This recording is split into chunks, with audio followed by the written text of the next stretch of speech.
Hi guys, Dan's Dollars here. A very good morning to you all. One more shift to go for a lot of people and we'll have made it to the weekend. And I really do hope that you all have an amazing one.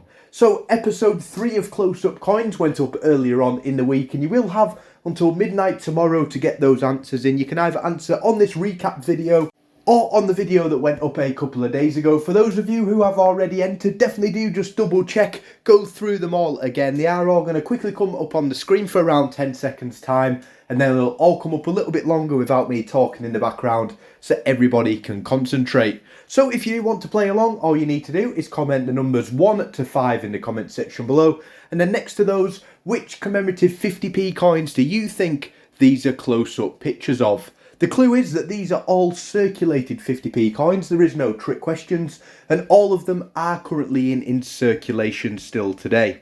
So get those answers in the comment section below. Again, you've got until midnight tomorrow.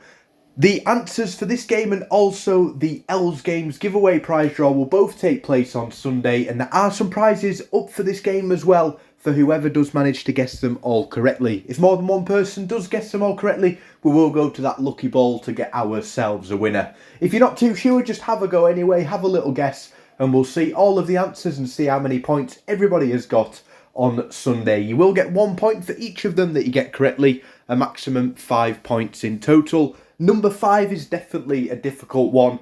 I do always say don't just copy other people's answers. A lot of the time with these games, a lot of people might be incorrect, so just going with the general census and copying everyone else might not always work. Go with your gut and you never know, you might be the only person that gets them all correct. Hope you've enjoyed this video guys, have a really nice day, and as always, thanks for watching.